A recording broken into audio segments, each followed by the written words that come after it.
Streets and Scholars, Alex Alonso and FG. We're here bringing you another banger. What's been going on in the football world, man? Oh man, they've been cracking in the football world. Playoffs started, man. You know the Cowboys beat Tom Brady yesterday. 49ers, they won. You know it's getting down to the nitty gritty right now. I know, man. Everybody's getting excited, man. Yeah. All right. Real quick, man. We spoke about high power last week in terms of Tory Lanez, and one of my boys tapped in with me, Isaac Pedroza, from Lomas, formerly from Lomas. And when you say high power, you're talking about a high power in the Los Angeles County Jail. Correct. You know, it's a special place where they put certain people. And he tapped in with me, and we had a long conversation about high power because he was in there for at least 5 years fighting a hot one.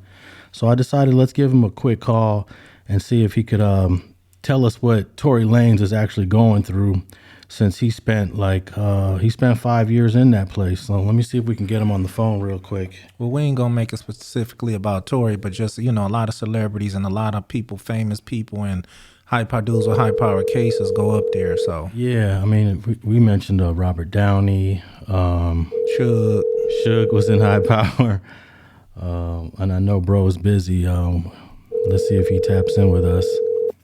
Who else was in high power? Todd Bridges, Lenny Dykstra, and there's just a whole bunch of gangsters too. No doubt. So let's see. Is not available. Okay, he might have had to go back to work because he's got a busy schedule. But yeah, I mean, we were talking about it because of Tory Lanez and pretty much. But you know who didn't go to high power? Trey D. When Trey D caught that case back in the day. Oh, no doubt. He didn't go to high power. Oh, I think he's tapping back in with us. Isaac. Yes, sir. You're on Streets and Scholars with Alex Alonso and FG. What up, Alex? What up, FG? Hey, what's going on with you, homie? How you doing today? Good, bro. Good, man. That's what's up. Good to be on with you guys. I know you don't. You probably don't have a lot of time, but last week we talked about Tory Lanez going into county jail and spending the time in high power. And considering you spent so much time in there on the last time you was in there, 5 years, I thought maybe you can give the Streets and Scholars listeners a little bit of understanding of what high power really is like. Yeah, so there was, and we're talking about 10 years back, so I don't know how it is now, but back then they had 1750, which was downstairs. That was like the main high power, and then they had the 3000th floor, which was considered kind of like junior high power, and then within 1750 they had one row, which was F row. F row was like where they had all the celebrities, Suge Knight, Conrad Murray, the Grim Sleeper. So I don't know where they would put Tory Lanez. I really don't know so much about him, but if he's a celebrity, that would probably be a spot for him. But they could now, I mean, they could put him anywhere. They have a place, 2904, is where they had a Drapio. And I was there also. I was in 2904. I was in 1750. I've been in 3000 floors. I've been all over that place. But so yeah, that's pretty much how it's set up. Now Draco, the rapper that recently got killed on stage, what was he doing in high power? Because I never considered Draco a celebrity. You know what? I heard the interviews, but I don't remember exactly. I think he said they snatched him up because, man, I forgot. There was a reason they had snatched him up, and he said that he was going through it, and then they finally let him out. But you know what? I can't really tell you the specific reason. Hey now, bro, this is FG. Hey, don't they keep some of the high power PCs up there though also? Where at? And yeah, okay. So quick story real quick. So right before I came home, they snatched me up in 1750, bro. They kidnapped me, the OSS. Yeah, I remember them. Yeah, they said my life was in danger. They made up all kinds of stuff, right? And they tried to flip me. And they kept me over there in Lost Hills in a place, I don't even know where it's at, like Lost Hills, like somewhere past the San Fernando Valley in a substation. And they try to break me, bro. They try to every day they would come to my cell and they try to turn me on my co-defendant, and and I just kept telling them, man, you're talking to the wrong dude, Right, no doubt. Eventually they took me back to where I was at, but I told them I'm gonna sign a waiver, and the first day they didn't want to do it, I had no choice, but when they brought me back, instead of taking me to 1750, they took me to 2904. Mm-hmm. And in 2904, it wasn't considered PC. It was just a high power spot, right? But they only had PCs in there. They were only housing PCs in there at the time. Like, it just so happened that whoever was housed there, they were PC, but it wasn't considered like PC at the time. I don't know how it is now. Right. But they threw me in there, and I was like, what? So I had to fight my way back to get down to 1750. But yeah, I think eventually it probably made that like a PC role, or probably where they had some high powered people with, Okay, yeah. Now, are they single man cells over there in 1750? Yeah, yeah. Oh, and yeah, all of it, all high powered single man cells. Right. 3,000 floor, 1750. Well, the other one, 2904. 2904 is the only one that had like a phone where you could roll it right in front of the cell, and you'd be on that phone all night. Because I even remember back in the day when they changed when they took out the Crip and Blood module from the county jail. I know they shot the Bloods. We was in 2123, man. And those one-man cells down there, man. It was rocking and rolling down there on that 2000 floor. Bro, I was there. I was telling Alex, I was there when they broke up the Blood module, and all the Bloods came. They landed right above. We were in the hole, and they all walked up. A pool rider from yeah, I know Pool Rider. Oklahoma Paru, Little Pool Rider. Sad Boy from Rolling 20 Bloods, a bunch of dudes from Crenshaw Mafia. Yeah, I was in there then, homie. Yeah, I was in there. You were there? We used to holler through the vents and shit. Yeah, I was there. They broke up that module back in the day. Hell yeah, I was there. Yeah, well, the day they broke it up, they all walked in. They not all. They put like half on above us and half on Charlie Row, I think, on the other side behind us. Yeah. And they walked in, bro, and I guess you guys had like songs, like cadences, like hell yeah. And they walked in, and they just right when they walked on the tier, they just started like doing a little cadence. It sounded pretty hard, like everybody. We were like, who the hell is that? Like, like we didn't know what the hell was going on. Now let me not to cut you off, bro, but let me ask you this: did you ever run into any celebrities though? Yeah, I ran into DMX. Oh, okay, yeah, hell yeah. I was on E-roll with my boy Huey from Violent Boys. He's the one that got busted for killing the cop in Burbank. Mm-hmm. It was a big case in the early 2000s. Anyhow, me and him were neighbors, and right behind us was Afro, that road where I was telling you where they put celebrities. Right. They used to bring DMX to the shower. And then Conrad Murray, the dude that got busted for killing Michael Jackson. Lenny Dykstra, the baseball player. That's my boy. Yeah. Yeah, he was on a roll with me for a long time, and I kicked it with him actually a couple days ago. Oh, okay, that's crazy. Yeah.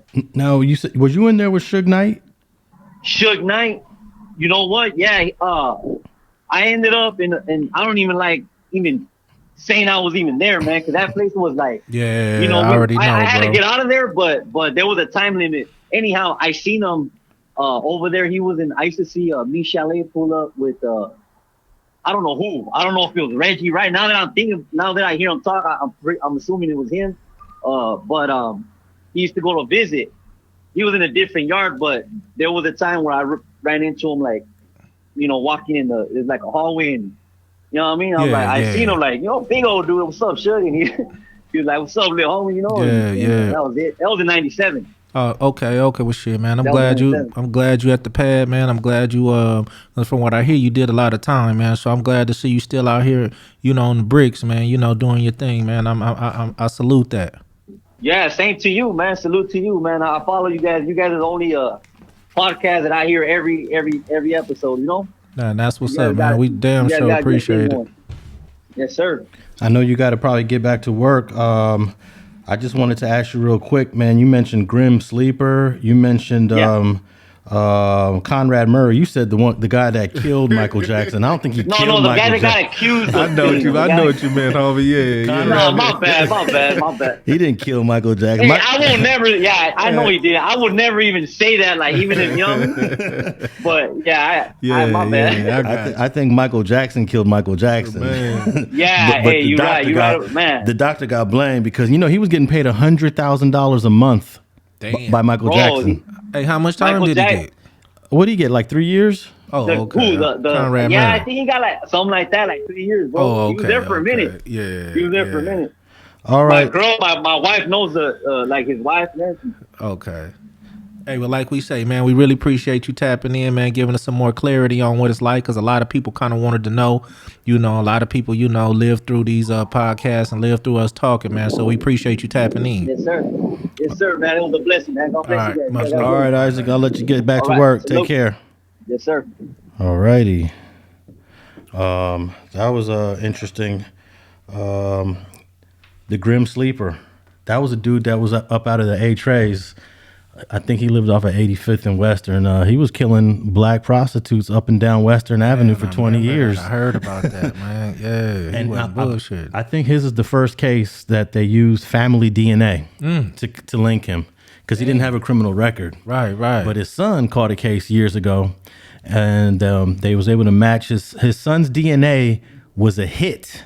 But they knew the son didn't do it. Right. It was called familial DNA, family related DNA, and that's how they caught the Grim Sleeper. I'm trying to remember what it is. Lonnie Franklin. Damn. Lonnie Franklin was his name, and that kind of like busted the myth that black people don't do serial killing. And that was dude was out of A-Tray.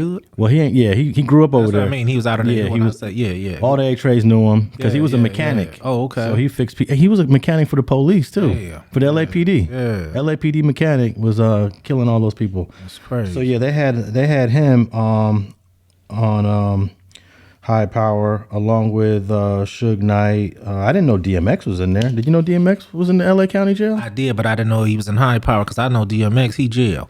So I didn't know if he was in there with regular motherfuckers or not, because DMX ain't no stranger to the jail system, man. Yeah, I didn't even know DMX actually stepped foot in the LA County Jail. But yeah, man, it's just a place. I'm glad I'm not up in there, man. Nah, no doubt, Alex. Like I say, man, the processing is horrible, man. Take you 24, 30 hours just to even get processed, even get to a cell, man. And it was crazy, man. I don't recommend. I know some of these dudes out here committing these crimes, and a lot of dudes haven't even stepped foot in the county jail yet.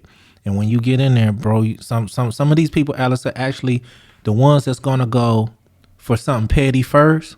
I mean, you'll be surprised at how it just steers them away from crime, period. You hit that county jail sometime, man. I seen a lot of people go straight after just being in there a couple weeks, bro, and then got out and never went back. Yeah, because sometimes one time is enough for somebody. No doubt. You got to think about when I went, man. At 18 years old, you know what I mean? You had all them, T-Tidy them from 30 Piru, Sugar Bear them from Fruit Town Park. You had old dudes in there, like real killers, you know what I mean? And you come through that, man, I was still in high school, you know what I mean? And you come through there, man, and seasoned vets in there, man, seasoned killers, dudes who've been to the pen, going to the pen since the 70s, and you come up in that, you're not equipped for that at 18 years old, especially if you went to school and you had a family, that shit just mentally different, you know what I mean? But then there's some people that go back over and no over. No doubt. I mean, bro that we just got off the phone with, I think he been to prison at least 5, 6, 7 times. Yeah, no, it happens, man. When you live in that life for some people, it happens. They go back and forth, revolving door. And my whole thing is to be that, because sometimes 2 years ain't enough. You know what I mean? Sometimes 3 years ain't enough. But I hope people learn a lesson before they get that life sentence. I don't want to see them go, period. But before they go get that life sentence or get that 25, 27 years, hey, take them 2s and 3s and learn from them, man, and try to do better. Yeah, no doubt. Let's move on to this other topic I wanted to talk about. This is an interesting little story from out of Philadelphia. This lady named Julie Hudson, 31, was arrested by the police, wrongfully arrested, I might add, for shoplifting in a store that she ain't never, ever, ever, ever, ever, ever been to before. Man, that was crazy. Like, how does that happen? Well, the thing about it, Alice, was this. You know, The answer is because she black. hey, That will not happen to a white person, but go ahead. you know what? That's the thing about it also, though. Had she been in the same city where it happened, or was down the street from the store that it happened, or, you know, was around the corner or in the next town from it happened, the shoplifting shit happened in another state that she hadn't even been in. Bro, that blew me away when I heard that shit. No, I got a little clip. Let me cue this up, but this is kind of bizarre. Let's She's a PhD student who stays out of trouble and has never... let me rewind that so we get that PhD student part. The innocent woman's family says she's a PhD student who stays out of trouble and has never even been to Texas. Now, officials here at the Webster Police Department are calling the warrant issued for her arrest an unfortunate mistake. It's very bizarre, and when our family learned of it, we was like, no way, Julie would never. Julie Janine Hudson has been sitting in jail in Philadelphia since Wednesday. She's on 5 medications. Till this day, Julie still have not received her medication. The 31-year-old PhD student ended up behind bars after going to the police department there to see why a warrant for her arrest was filed in Texas, which was preventing her from getting a job. Julie went down to our local police department in Philadelphia, thinking I'll get to the bottom of it in person. Mm-hmm. And when she went there, of course, if you have a warrant out for your arrest, they have to arrest you. Julie's sister, Sharon Hudson, says after much digging, she learned that Julie was mistakenly linked to a shoplifting and assault incident at this Webster Academy Sports and Outdoors back in May. We were able to detain one of the people who matched one of the suspects in the video, and we brought her back and she agreed to an interview. And during the interview, she identified the other person as her sister by the name of Julie Hudson. Assistant Chief of the Webster Police Department, Jeremy Edge, says this is a surveillance photo of the suspect, who they believed looks similar to social media images found of Julie Hudson in Philadelphia, convincing them she was the culprit. Did look to multiple different people, not just within our agency, but also with the district attorney's office. After proving this Julie Hudson was at work in Pennsylvania during the time of the crime in Texas, Webster police had the charges dropped. But Julie's family, now contemplating legal action against the department, wants more than that. We want to shed light on the situation, whether that be education for the department, whether that means more training. At last check, Julie Hudson was still behind bars waiting to be released. Police say they are sorry this happened and are working on ways to make sure it doesn't happen again. Man. They also say this is crazy because they extradited her from Pennsylvania to Texas for something she ain't never done. And that's just completely unacceptable. No doubt. Did they extradite her? I don't know. I thought she was at the Pennsylvania jail for 5 days. Oh, maybe they kept her in the. But they talked to the police in Texas, man. And listen, somebody in Texas agreed to snitch on and then she was snitching on her sister per se. Yeah. With the same name as this young lady. Now the whole thing about it is, how could you put an arrest warrant out with no evidence, no fingerprints, no DNA? No real hard evidence, none whatsoever, because she was a dark-skinned lady on a camera. Man, that description could have fit a million females. You know what I mean? And that's what's so sad about it. You took a picture off a surveillance video, said that this looks like the lady from social media, and put a warrant out for arrest in another state. Yeah, it's bizarre. No, they didn't extradite her, but she came close to getting sent to Texas. But so basically, this is a mistake based on a common name, Julie Hudson. But I mean, you got a very common name. I do. And has that ever happened to you where they actually made a mistake on the wrong Frank? No, only with my son. Okay. You know, oh yeah, because you got a junior. Yeah, only with my son. No, your son is the third or a junior? I'm a junior. You're junior, so your son is the third. Exactly. Okay. So but the thing about it wasn't a criminal complaint. You know what I mean? But somebody was suing him, and man, they swore it was me. I mean, the lady argued me up and down. That there was hold on. But it can't happen because he had a car one time and it ended up on. I checked my credit one time and this car is on my credit. You know what I mean? I had to get that cleared up. So I do understand, but this wasn't a criminal situation. For a criminal situation, Alice, it seemed like you should have more evidence to even put a warrant out for the arrest for somebody. Listen, man, this lady was living her life trying to go get a job. couldn't get the job because her background was faulty. She knew that wasn't the case. You know what I mean? And you go get it checked out and they arrest you, like with no hold on. I'm coming to y'all. So, you're not going to even at least just listen to my story. And before you arrest me, do the due diligence that, like I told you, I've never been to Texas.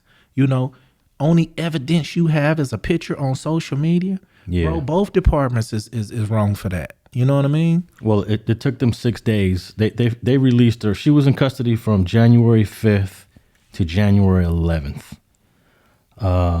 It shouldn't take 6 days to realize this is the wrong Julie Hudson at all. Man, it don't take 6 days to get truth from here to, Afghanistan, man. You going to let this lady sit in there for that? Like that with no evidence, though. See, my whole thing is no clear evidence. Just because another department in another state, I'm coming to you trying to clear up what's going on. You don't even take the time to say, well, let's let's figure this out. Let's, they didn't. Well, do you think it's worth a lawsuit? I don't know what kind of damages. I mean, being in jail for a week creates damages to a certain extent. Yeah, it do. But at what amount you think? It can't be no crazy like $1 million lawsuit. Man, I think she deserves $1 million. Man. For real? The only thing about it is this. Listen, bro, you took an innocent person who's never been in trouble a day in their life. Trying to do better in life, and you take them off the street. Alex, not to mention she was on medications that she didn't get while she was in jail, probably because the jail didn't even have them to provide her. You know what I mean? And y'all did this at a mistake, and so what it was going to take for her to go into a seizure because she didn't have her medicine, or have a stroke or something because she didn't have her medicine, and damn near die before you issue us a warrant. Apology ain't good enough. I mean, issue us some money or something. It ain't good enough, bro. You know what I mean? I believe for her. If it was me, somebody, or if it was somebody who, a ex-criminal or something, hey, I get it, man. You fit the description. This kind of, I understand a little bit more. But an innocent person like this, bro, I believe, man, she should get rewarded, bro. Yeah, she should definitely at least 100,000. Yeah, I was gonna say somewhere around 100,000, between 50 and 100,000. Definitely get Benjamin Crump on this. And what's really interesting is that no mention of how race played a role in this news piece that we just listened to. And there's no doubt in my mind, race had to play a role. No doubt. Like you say, bro, if this was a white woman, Asian woman, went down there with the same situation, they would have let her explain her situation. Probably did more due diligence to make sure this was her. You know what I mean? And she probably wouldn't have been arrested. She probably would have been. They could have looked at that. You could look at certain people, history as far as where they live at. You've been in the same house, you've been on the same job, you're not going nowhere. Hey, bro, I'm a student at such and such. I've been there for 4 years. You know what I mean? I graduated from there. Now I go here. It's like they could have did more homework before you just disrupted this person's life, I mean, yeah. I mean, this is what leads to people going to prison and doing time for crimes they never even committed. I mean, they could have pursued it and turned this into a big case. If they would have sent her to Texas and Texas had her, that's a wrap.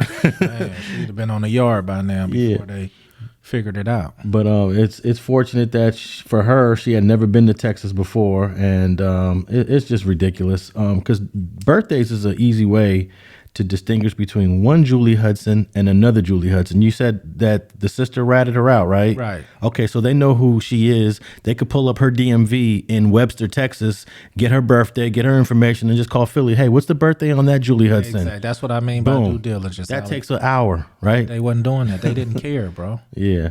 Well, that's bizarre, and thankfully for Julie Hudson, she is now out of the Philadelphia jail. And we expect a lawsuit. No doubt. All right. Hey, man, Dr. Dre is suing, or already sued, a congresswoman, Representative Majorie Taylor Greene. I know most of y'all probably haven't heard of this lady, and that's good because she is really not one of the nicer politicians out there. But Majorie Taylor Greene was being sued by Dr. Dre this week because she's using his music, Still Dre, for her, I guess, campaigning, all her political stuff. I guess she don't like black people, but she likes the music. She likes rap music. That's like a lot of them. But you got to realize this, though. An artist can sue you for using his music without it being authorized. In her situation, he felt that, you know, he didn't want her using it for what she was using it for. He probably went back and did some homework on what kind of politician she is, what she's voted on things in the past. You know what I mean? If she was even for the black culture in any kind of way. And if he found out she wasn't, you know, why let her use my music for free? Yeah, and she had a video on her Twitter page, which she has since deleted. And it looks like she is going to bow down and cooperate, and because she don't want no piece of Dre's lawyers. No doubt. He probably got some ferocious ones too, man. It says here that lawyers for Dr. Dre, whose legal name is Andre Young, accused Greene of wrongfully exploiting this work through the various social media outlets to promote your divisive and hateful political agenda. I'm glad he did his research on this politician. That's what I say. Yeah, he probably checked it out, man, and she wasn't right, man. So, hey, you know what's crazy? If it would have been let's say you was the politician and he was like, "Oh, FG using my music? Oh, no problem." Yeah, no doubt. You know what I mean? You know, that's why I say he get to choose. But if you go do the homework, because you know, so many times, you know, we don't go do the homework. You know, we don't go check out a person's whole, you know, in politics. We don't go check out some of the things they done voted on in the past and some of the things that they pushing down the pipeline. And when you go do it, sometimes we'll be surprised at what we find out. Even some of the people we like in politics, if you really go do some of the homework, you may find out that it's something that, you know, you really not, you know, for, you know. So I'm glad he, you know, he checked it out, man, and put a stop to that. Yeah, I'm gonna put a link in the show notes to this episode of Streets and Scholars. It's an article from BuzzFeed News that breaks down this whole case. In a letter that Dre wrote, he asked Majorie Taylor of I forget what state she's from. She asked Majorie Taylor Greene to cease and desist from any further unauthorized use of our music. We're writing because we think an actual lawmaker should be making laws, not breaking laws, especially those embodied in the Constitution by the founding fathers. So, man, they kind of went in on her, huh? They did. Yeah. I was a little surprised. Dre getting a little, he's kind of like poking the bear in the politics right now. Hey, man, shit, sometimes it got to be done. Yeah, I've been listening to this woman for a minute. I really haven't. She's only been on the scene for maybe 2 years since she's got elected, but she certainly created a name for herself for being, one, a Trump supporter, two, possibly racist. At least she said some racist things, and three, being anti-black. I think those are all pretty accurate based on what other people have been saying about her. So there's no doubt. I'm glad Dre jumped all over this and got her from using his music. Well, you know, at the end of the day, Alex, you know, for me, she struck out on two of them real heavy.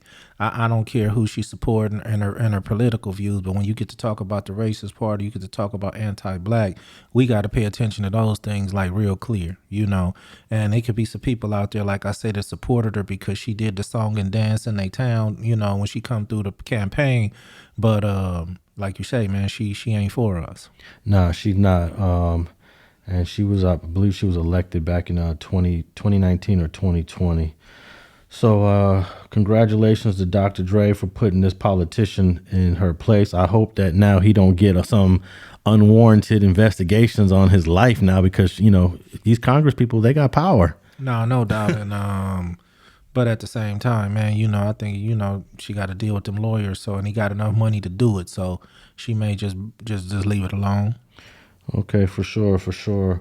Let's tap in. I wanted to tap in with, just wanted to mention that Meek Mill, he got a pardon from the state of Pennsylvania. He caught a case years ago. I saw this interesting documentary on Meek Mill. He took like we call it joint suspended sentence here in LA. I don't know what they call it in Philly. But, you know, once you take a joint suspended sentence and you do one thing wrong, no doubt, you screwed. Yeah. Have you ever been presented with a joint suspended? And yeah, I took it and violated it. How long was your joint suspended? 3 years. Okay, that ain't too bad. No, it wasn't bad at all. They got 10-year joint suspended sentences. It's hard for me to take that. I heard that. I know one of my homies took it, and he never told us he took it. We found out like 15 years later that we was wondering why he had got all, you know, super cool and, you know, and he had that 10-year joint, man. And it'd have been hard for me to take that, man. That's hard to walk. Well, I think Meek Mill took in the documentary. He took something like a 10-year joint suspended, and every time this one particular cop saw him on the street, he'd violate him. So Meek Mill ended up doing all this time, not for a crime, right, but for the violations that were being trumped up by the police officer. No doubt. So I guess the governor of Pennsylvania looked into it. I guess the Netflix documentary helped out, and bro got a pardon. No, that's what's up, though, man. I mean, you know what? Especially, you know, from what I hear, Meek Mill been doing some good over there on the East Coast. You know, he been trying to, you know, get it together. You know, feed some children, feed some families. You know, I heard a few things about him over there that, hey, man, if he doing some good, man, in a situation like that, why not? Yeah, for sure.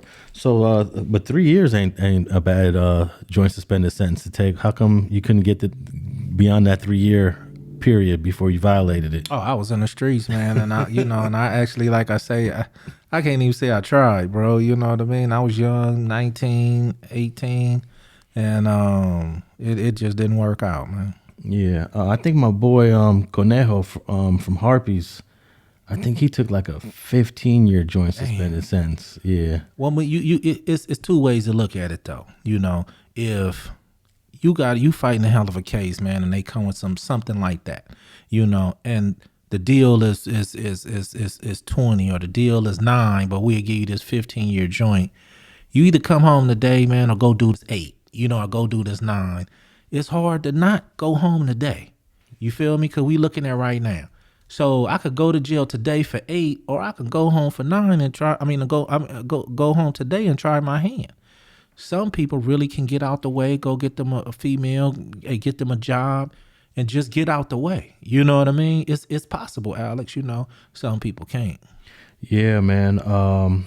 You got to have the discipline, basically. Yeah. And you got to know that you're not going to get caught up in nothing again. No doubt. And I know my boy Conejo, he's a rapper, and I know that he's strictly focusing on his career, on his music. He has no intention. And this was after he was on the run for the case. I think he was on the run for 16 years. So 16, 17 years they caught him. So I believe and I trust that he's on a different path now. You know, this was 20 years ago. He was living a different life. No doubt. So now as a mature man, 15-year joint suspended sentence probably ain't nothing. Yeah. I mean, you know, if you don't, listen, you don't have to go to jail. You know, just, it's plain and simple. It ain't hard to stay out, Alex. You know, it's just you got to do it. So, but it's easy to go. So you got to not pat yourself in certain situations around certain people. I mean, you really got to, you know, just focus on you and your family and do what you got to do. But, you know, hey, that's a long joint, 15 years. Now, Meek Mill was arrested in 2008 on drugs and gun charges, and he was still dealing with that case in 2017, still taking violations in 2017. So at some point, shouldn't a dope case been expired? Well, you know, that's part of the system. That's a part of the working wheel. That's the part of how they make sure that you keep on coming back. That's the reason they give people probation. You know what I mean? Or give people probation after they sentence. You know what I mean? It's a way that the police, if they pull up on you, man, you got one joint, man, you got one this. Okay, we taking you down. You going to get the violation, man. You know, it may not be long because all the time when you violate, they don't always give you all the time. You know what I mean? They might just give you 1 year based on because it was petty. And they know it was, but they just going to give you some.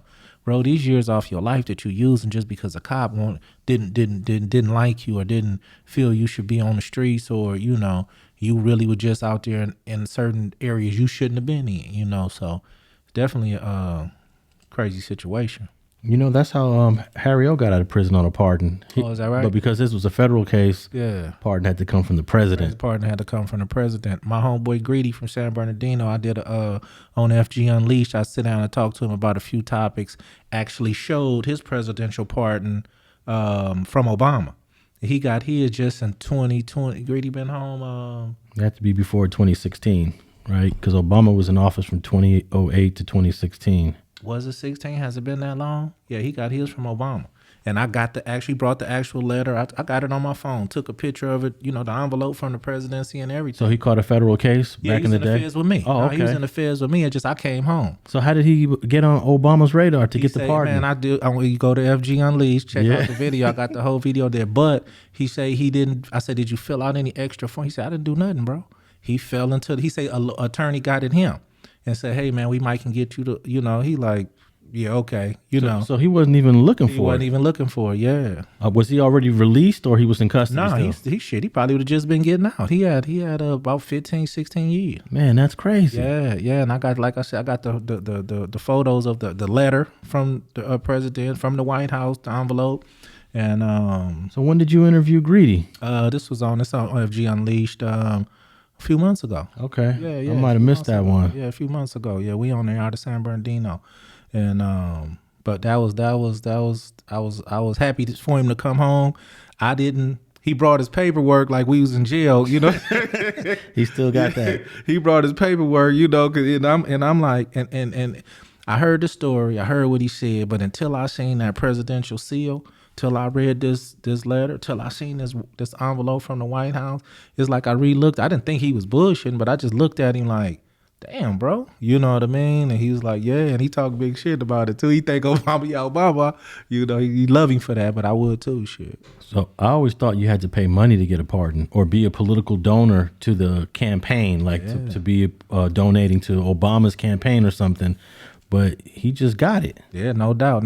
And, you know, like I said, I touched on it, but if you ever want to holler at him again, Alex, to get the full story, you know, it's definitely no problem for me to, you know. Yeah, for sure. I remember when... Because he's the only person I know personally that got one, you know, that I know personally. Yeah. I don't know nobody else that actually got one. I've heard of people, but like you said, I was like you. I thought you had to do something. Yeah. You know what I mean? Is he from your section over there on the east side? No, he's from San Bernardino. Oh, okay. He's blood out of San Bernardino, yeah. Now, I remember when Freeway Ricky Ross was in prison, he reached out to me one day, and he wrote this letter. He said, hey, can you figure out how to get me a pardon? Mm-hmm. And I was saying to myself, I have no idea how to begin. Even. Yeah, because you got to get to the president. Got to get to the president. Yeah, and at that time, George Bush was the president. When, George Bush was the president. This was around 2005. So I had no clue. No doubt, yeah. But I guess it's possible if you figure out the steps, right? There's got to be some process you got to go through. No doubt, but I think if you, like you say, in certain situations, some celebrities can get to, you know, like Trump. I heard Trump pardoned a few guys, you know what I mean? Black dudes, you know, and others, you know. But it probably was some celebrities that was able to be somewhere Trump was at and threw something in his ear or threw something to a close staffer, you know, and to get the word out, you know, look, man, we trying to rally for this guy right here, you know, and somebody has to draw up a case that says why. You know, it has to be you know, I'm sure some kind of review board or something before it even gets to his desk. So, you know, and that's any president. So now everyone I know that either got a pardon or was trying to get a pardon, they had to do the work. They had to put out the effort. They had to do the outreach. They had to know somebody. Well, let me ask you this. It just fell on his lap. What's the difference between clemency and pardon? A pardon, one of them you get, your whole case is reversed. Mm-hmm. Let me see. Let me look this up because there is it's an important distinction between a clemency and a pardon. But a pardon you get it released on both of these, I believe. Let's pull that up because that's a great question.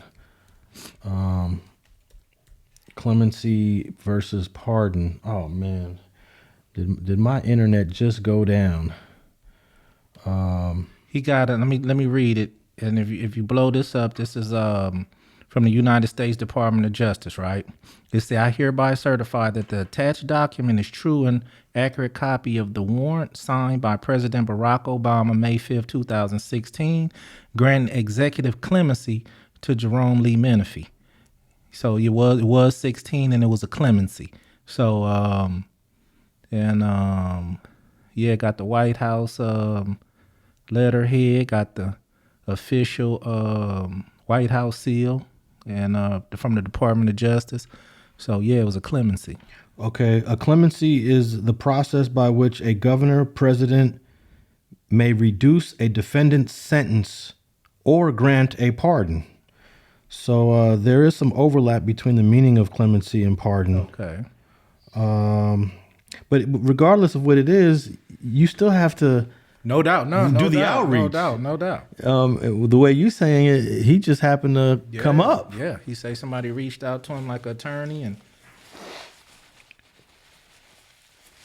and he got it in. Wow, that's interesting. I definitely love to tap in with him because these stories are really interesting and they need to definitely be told. But clemency doesn't take away the guilt for the crime. Let's see. Clemency is defined as leniency granted for a crime. It does not mean that the crime gets overlooked or forgotten. So a pardon though may erase the whole crime. I believe. I'm not sure, but I think a pardon most of the time erases the whole conviction, don't it? Yeah, when you get pardoned, that crime doesn't affect you in terms of employment. Let's see here. A pardon is a government decision to allow a person to be relieved of some or all the legal consequences resulting from a criminal conviction. So that's the highest level. Yeah, that's why I said go back and double check. Yeah, you got the clemency. So the pardon is what you really want to get. No doubt. But if you're in jail, the clemency is going to come out good too. Right? No doubt, especially when you're guilty. Shit. Yeah, man. Oh man, I missed that one. But yeah, Meek Mill got pardoned by I think this name is Governor Wolf of Pennsylvania. So shout out to the Governor Wolf there. And Governor Tom Wolf, he issued 369 pardons this week. So damn, Meek Mill is probably the most high profile of those 369. But man, that's kind of good to know that the governor of the big state of Pennsylvania looked out for 369 folks. No doubt, man. Sometimes, man, people deserve a second chance, man. And that's the one thing about, American system that, sometimes people believe in you, man, and they give you another shot.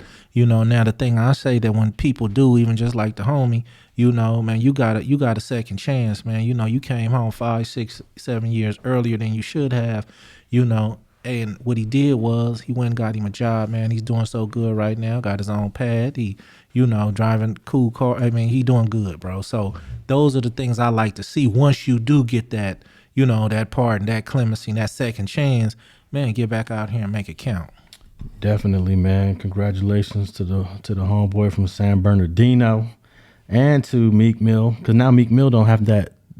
In Meek Mill's case, the conviction doesn't impact him at all now. Right. We ain't got nothing hanging over his head though either, man, so that's cool. And that might have impacted him in his ability to travel to different states and different countries to perform, to make money. I'm sure there's a reason why he got this pardon is to probably help him out his career wise. No doubt. He's probably helping the city out as well as far as doing things in the city, even if it's doing concerts and donating the money to good causes, you know what I mean? Paying for kids, overdue after school. Overdue lunch bills that they can't afford to pay. There's a lot of things these guys do, Alice, that we don't even know about because they don't do it just the flow show. Sometimes they do it, man, because they got the opportunity to and they can. Yeah, I remember hearing Mark Wahlberg. What was his old rap name? Marky Mark. Yeah. Remember Marky Mark and the Funky Bunch? Yeah. Well, Mark Wahlberg was trying to get a pardon, or at least, I think he was trying to get a pardon for an old case, even though he's free. Right. This dude did some dirt when he was young. Yeah, no doubt. And because of his convictions, he can't be around, I think, kids or minors or things like that. So he wanted to get that overturned so that he could work with the youth. But I'm not sure the status of it. But that would be one reason why someone who's not incarcerated would seek out a pardon, because you want to have access to do things that you can't do with that conviction. No doubt. He beat up an Asian dude real bad. And this was during his racist years, his racist days. A lot of people say Marky Mark changed or Mark Wahlberg changed. And I hope he did. I hope he has changed. But he's from Boston. It's some rough white boys from Boston, man. No doubt. It definitely is. You know what I mean? It definitely, a lot of racism going on up there, but at the same time, man, there's some good folks up there though too. Yeah, I'm not sure what the status of his pardon is. But when Freeway Ricky Ross was asking me to do it, I was completely lost. I was like, I have no line on President Bill Clinton. I don't know how to even start the process. Right. But now hearing that Meek Mill got it and hearing your boy got clemency, it lets us know there is a process, and it's probably you just got to do your homework and figure out who to call and who to talk to and the paper to fill out and things of that sort. No doubt. And like you said, take some due diligence, take you to study and figure out who the shaker and movers in that field is. But I believe it's definitely doable. Yeah, Harry O would still be in prison right now if he didn't get pardoned by President Trump. Yeah, no doubt. You know what I mean? He was, yeah. All right. Hey, I want to tap in with this final story, man. This story is crazy, man. And man, I feel bad for this brother, but at the same time, hey, when you're doing the crime, anything can happen to you, right? Well, that's about crime. You know what I mean? No, that's about crime, man. Sometimes, you go in there, it don't always work out like you want it to, Alex. Yeah, and we often want to judge people who are out there robbing, stealing, thugging, but we also don't know what his line of life was. We don't know where he came from. We don't know what his conditions are. But I'm talking about a brother named Eric Eugene Washington. Now, Eric Eugene Washington, he decided that he was going to run up in a restaurant and rob all the patrons there that were having lunch or dinner or breakfast. I don't know what time of the day it was. But there was a bro, well, not a bro, it was a white guy in there that was strapped. No doubt. And this guy, and like many of us who sometimes have our straps on us, we're prepared to react to situations like this. And this white guy actually, he made Eric Eugene Washington's robbery his last robbery. No doubt. He came to the restaurant, man. He robbed everybody in there, including the guy who shot him. After he robbed everybody, he walked out, and guy had a gun, man, and took it to him. Yeah, man. It's an unfortunate situation, and there's a video clip of this, and I'm gonna put a link to the video clip of what happened inside that restaurant. But you can see that even the guy that shot him, and we don't know who he is because he left. He got on. He left. Hey, not to mention, did he just leave? He didn't just leave, though. He got everybody money back the dude robbed him for. Gave everybody their money and their shit back before he left. You know what I mean? And they don't have an ID on him. They seen his truck in the parking lot. They don't have a license plate. They would like for him to come in and discuss it, but the way the news is making it sound and the way that attorneys that's, just checking the case out, hey, man, they don't think he'll get convicted. Nah, and this is out of Texas also. So, Texas is one of those very pro-gun states. It's one of those states that pretty much, lives for stuff like this, Not to mention the dude was a white guy who shot him. So, you know what I mean? That's going to play a part in it. You're going to have an all-white jury probably if you go to trial. Not just, like I say, not just... trying to be funny or nothing like that, but that's just how it is sometimes. All right, I want to play this clip from the news out there in Texas on this story of Eric Eugene Washington, who was attempting to rob this restaurant. Here he goes. I'm Caroline Collins with this week's Crime Files. And this week, it's all about a taqueria robbery that has the nation talking. The video is insane to watch, but the story of what happened next, even more shocking. So it all starts with a masked man with a gun and ends with an armed customer jumping into action. As the case has unfolded, we found out a lot about all the people involved, even hearing from the mom of the robber as she talks about the life he lived. We start our days of coverage with Fox 26's Matthew Seedorf. It's back to work now for everyone in this restaurant, but we're not learning more about the terrifying night for everyone inside. Dramatic moments inside a Houston restaurant. We've frozen the graphic video as a customer fires 8 shots and then one more, killing a would-be robber. Thank God no one else was hurt. A man wearing a mask and gloves inside the taqueria around 11:30 Thursday night, pointing what looks like a gun at customers while demanding money. As some hide and throw cash, this man takes action just as the robber heads to the door, still with his gun drawn. Picked up the money, turned around and left, and that's when the customer got up and shot him. The shooter angry, realizing the robber's gun is plastic. Returning the stolen money to customers, taking a sip of his drink, and leaving before police arrive. He needs to call HPD homicide and come explain exactly what occurred and his side of the story. Authorities now wanting to speak with this man seen getting into an old pickup truck, someone the restaurant owner is calling a hero. Just thankful for the man who helped me, and I just want him to take care of himself. Okay, man, there's no way that this guy's going to prison for killing this robber, huh? No doubt, but at the same time, Alex, you can't just be robbing motherfuckers either, man. I mean, somebody gonna do something sometimes, you know. It's two ways I look at it. You know, you went in there, bro, with a fake gun, man. You know, you robbed people, you know, but dude shot him 9 times. Yeah. That's a lot of shots, man. I don't think it took 9 bullets to get him down, you know, and subdue him, but... Yeah, but if you think this guy got a real gun in his hand and you shoot him 2 times, he could still turn around and bust. No doubt. That's why I say you're going to hit him 4, 5 times. I mean, if you look and you're going to see what the actions he take, but I get it. But at the same time, man, I'm looking at it like this.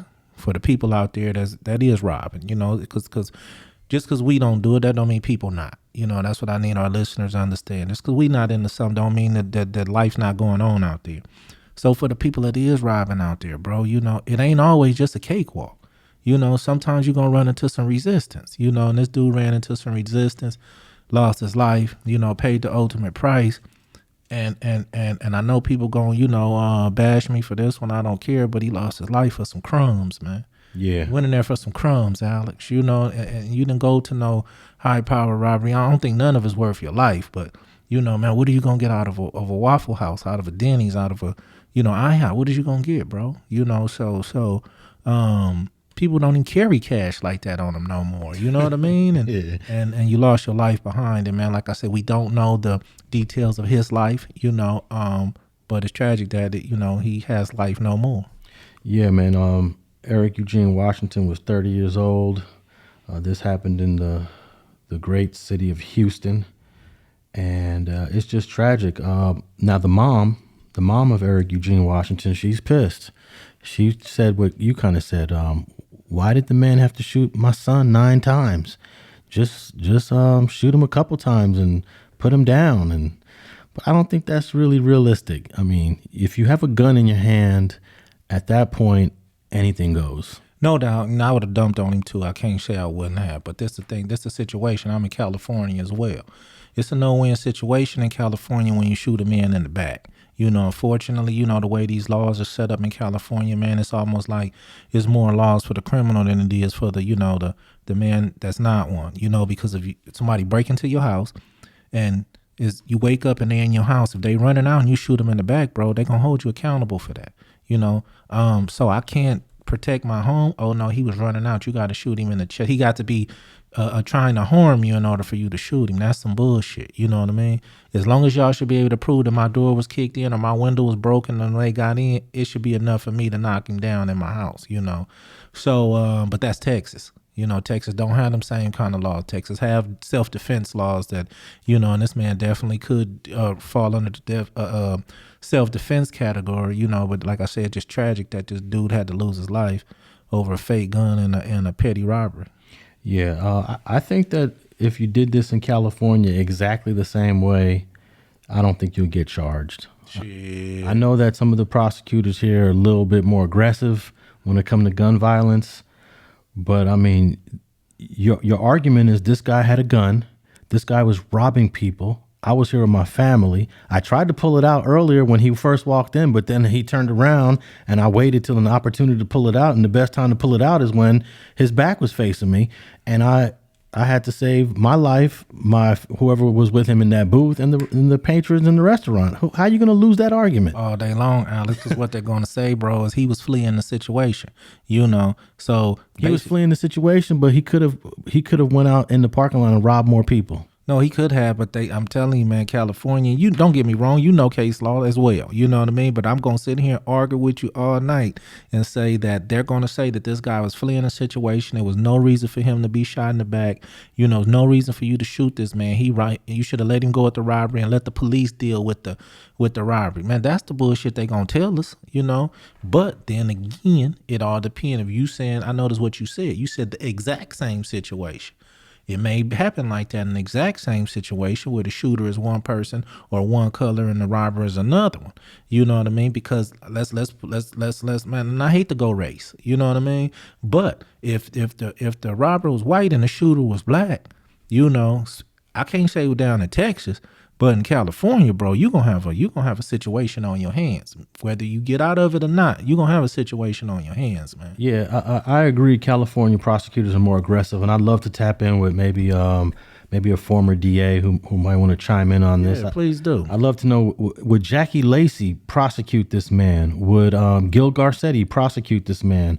Would John McKinney? John McKinney might possibly be running for a district attorney later this year. Would he prosecute this man? According to FG, all of these LA prosecutors are charging this man, charging this man. But if we can get a feedback, any kind, you know, we appreciate that. Well, the guy that got killed, Eric Eugene Washington, according to records in the state of Texas in 2015, he was convicted of aggravated robbery with a deadly weapon.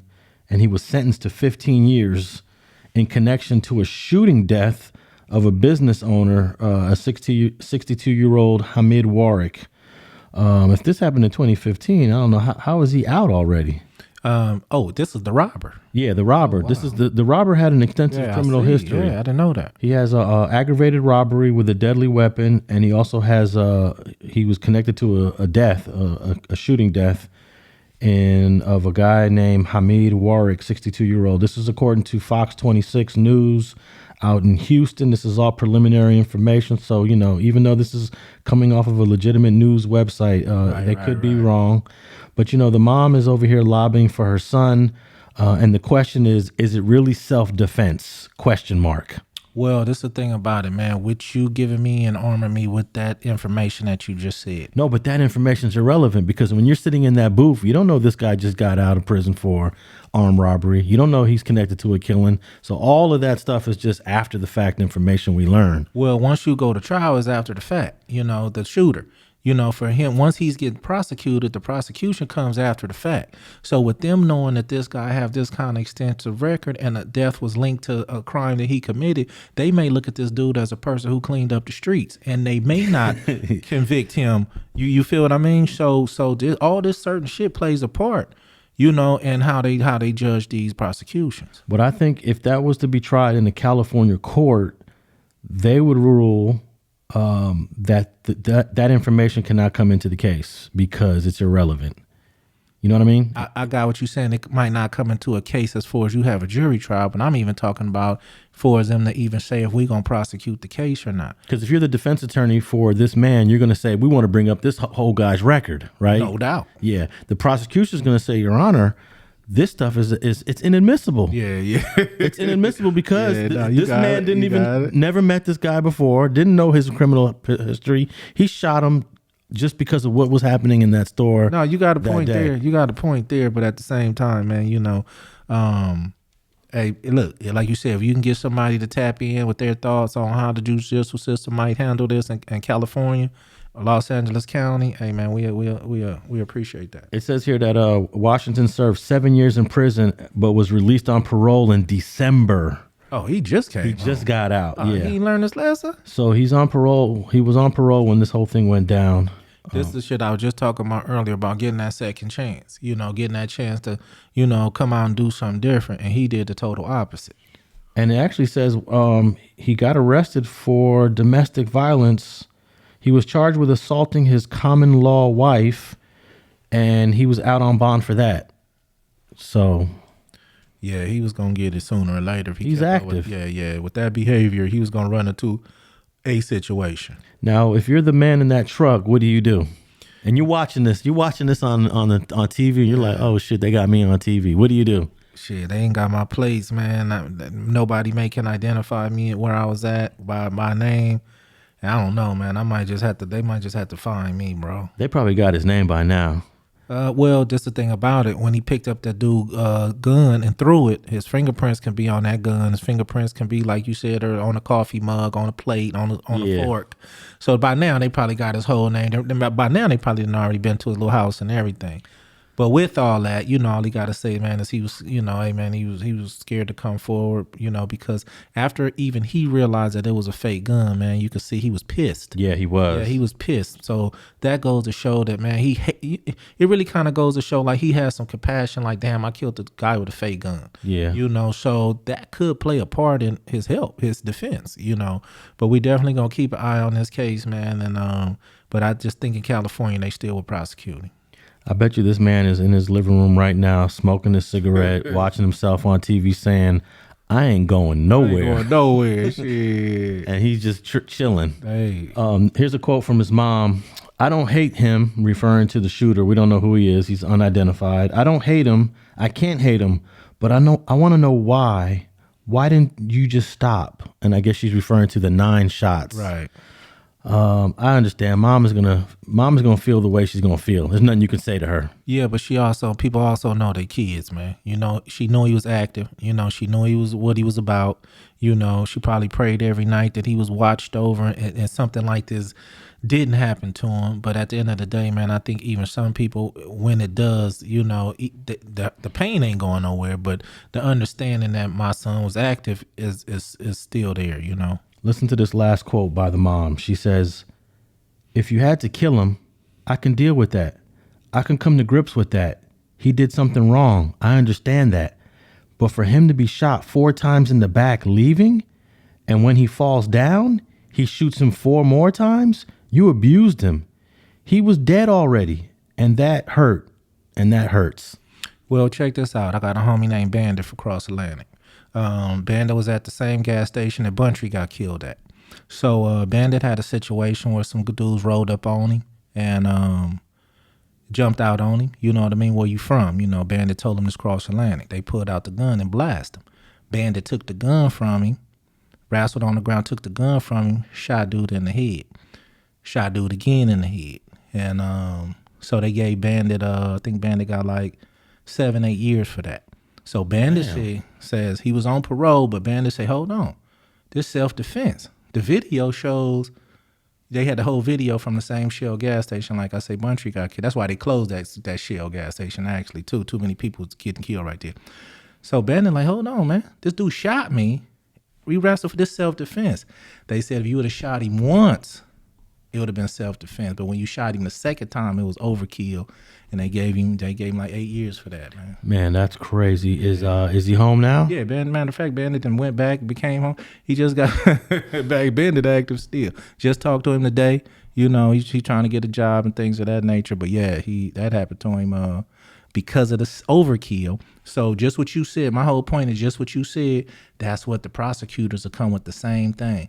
You didn't just kill him, you overkilled him. And it is a difference, Alex. It do play a small, I can't say how much of a role, but sometimes that overkill do play a role. Yeah, but I don't understand how that can become part of the legal process. If the man is dead, he's dead. If I shot him 4 times, he's dead. 5 times, 6 times, 7 times.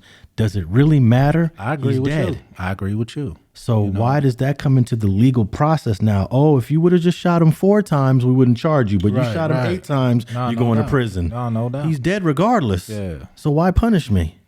Yeah, you got a point. And even your boy shouldn't have did a day in prison for that. Shouldn't have.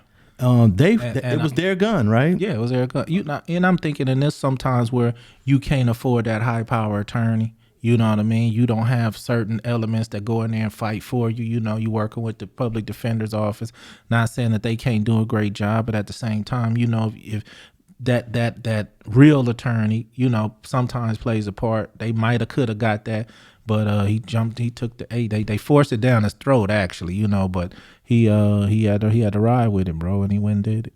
Well, if he would have did that in Texas, they probably wouldn't even trip. No doubt. That's what, I say California, a different beast than Texas. And also, people don't understand, especially these prosecutors, these judges, they don't understand when you're in a gunfight, you're not sitting there counting bullets. No, You know what I'm saying? damn show late. You're not sitting. You're not figuring out, is he still alive or is he dead yet? No Can doubt. I still shoot now, or do I gotta stop? Nah, you definitely not. None of this is normal. No doubt. But they expect that in a court of law in order to not go to prison. They do, because, you know, some of them, and the police know this, you know, but someone say, like you say, the DAs or prosecutors, you know, they come from behind the books. They come from behind the court bench. They come from behind the, you know, so they're not out there in the field understanding how, before you know it, the clip was empty, or before you know it, your revolver, your fucking clip was empty. You didn't have no more bullets. You didn't realize you shot how many times, you know, so you're absolutely 100% on that one. Yeah, man, that's crazy. Well, I don't think this guy in Texas is going to get charged, but we're going to tap back in with you guys to let you know if it does happen. I'm sure by now they have him identified, and we might have his name next week. That's unfortunate, man. Rest in peace to Eric Eugene Washington, but you was active out there, and even the mom's quote even kind of said, yeah, he was doing stuff wrong. Mm-hmm. So she understood to a certain degree. Yeah. She's just upset that he got shot 9 times rather than just 2 or 3 times. No doubt. All right, man. Where can people tap in with you at? Man, tap in with me on YouTube at FGUnleashed, man. Tap in with me on Instagram at FGeneral1, and y'all come holler at me. Yeah, man, they just took my Instagram again after I just got it back. I just got the StreetTV Instagram page back, and then like 2 days later, I get another message saying that your account has been disabled, and I barely did anything. So yeah, that's crazy. I think Instagram has a glitch, but you know, you could tap into the Streets and Scholars Instagram page, street.and.scholars. You can find me at Alex Alonso 101, mostly on Instagram and Twitter. Hopefully I'll have that StreetTV Instagram page back. And make sure you leave us a rating and review if you're listening to us on an Apple Podcast. And if you're listening to us on another podcast platform, Spotify, iHeart, Google, make sure you're following us. And thanks for tapping in with another episode of Streets and Scholars.